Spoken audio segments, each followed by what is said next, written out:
Yes. How do you feel when you were asked to come for this course? Bit bored. Besides, having the bonus of filling up your... Did you take it as one extra thing that you might have implemented in your school?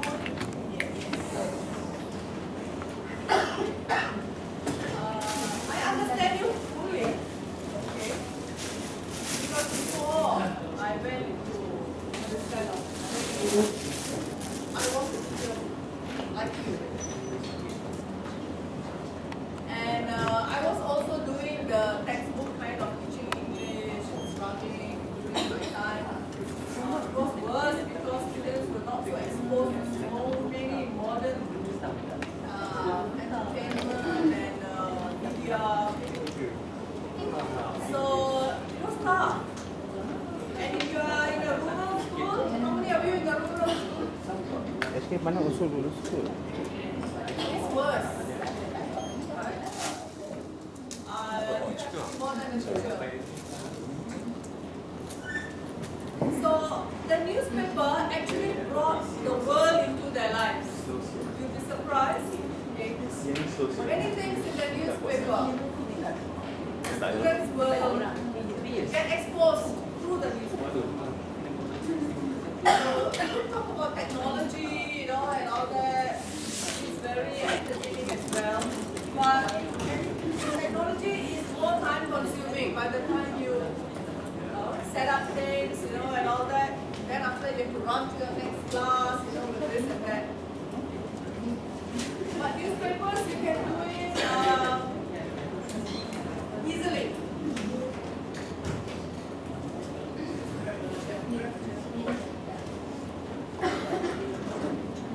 It's just having a system.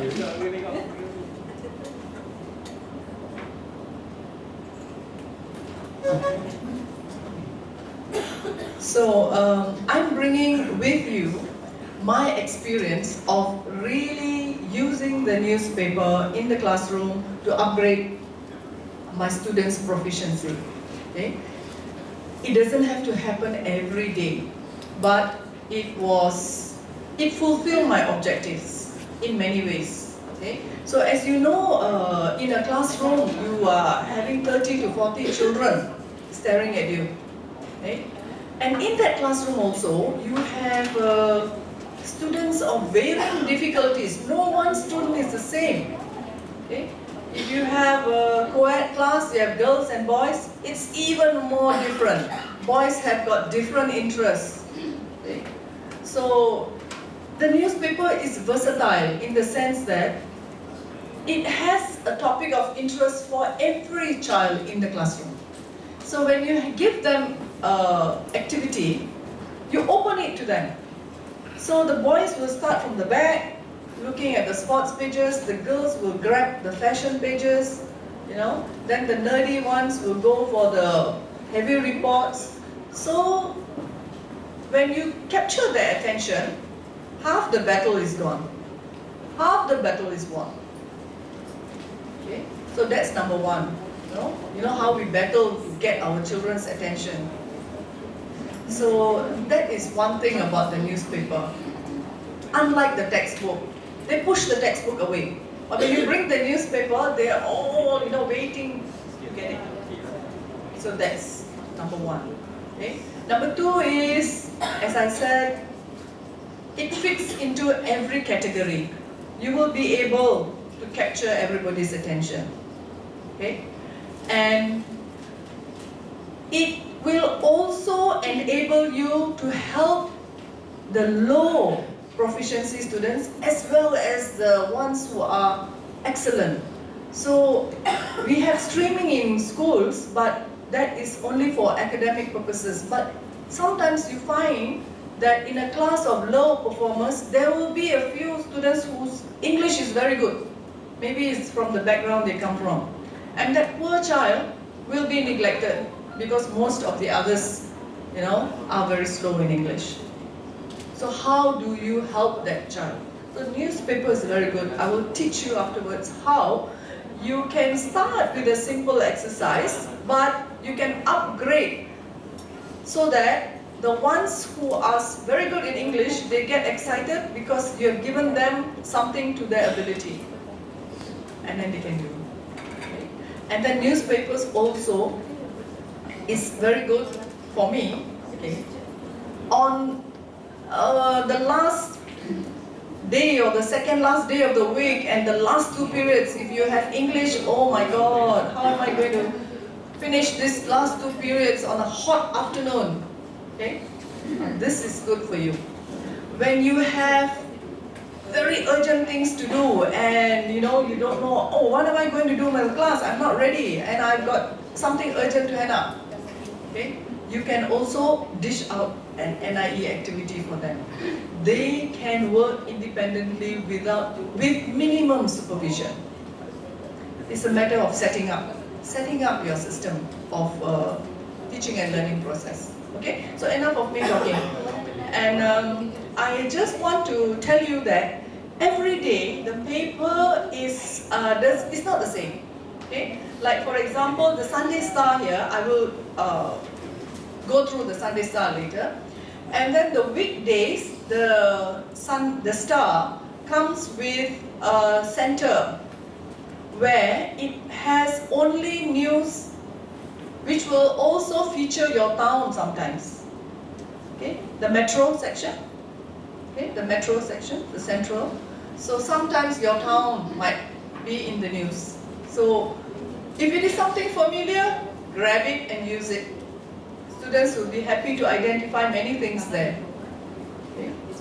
And then on Tuesdays and Thursdays, alternately, you have Step Up coming with the newspaper that caters only for primary schools.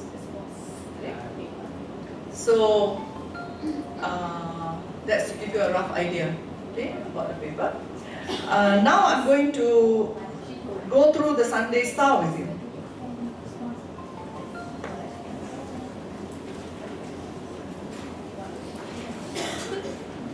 If you give your students a paper like this, it will be very chaotic. By the time they are done with flipping the paper, you will have a mountain of untidy paper all over the table on the floor. And then after that, when you ask them to locate something, they will never find it. You can only hear them where. So the paper comes in pull-outs. Okay? So you should teach them how to slowly pull out every section correctly. So like here, you look at the paging. Okay? On top here, you have page 2, page 3, you have the word nation, which means to say there are all views about the nation. So you go on page 6, page 7, up till, then you have the word focus, 15, 16, 17, 18, 19 focus, and it stops at 20. Alright? Then you have the new pull-up here, Star Lifestyle. Do you see that? Okay. Then you just pull it up and close that paper. So you have now two, Sunday Star here and the Lifestyle.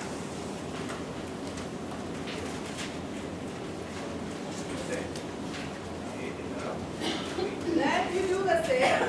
Lifestyle, page 2, page 3, page 4, 5, 6, 7. Then you have 15 minutes of fun, okay? Pull it out. 15 minutes of fun is just by itself. Take it out. Students like this very much. Then you have Star Health. Okay, do the same. 1, 2, 3, 4. And pull it out, you get Star Edu.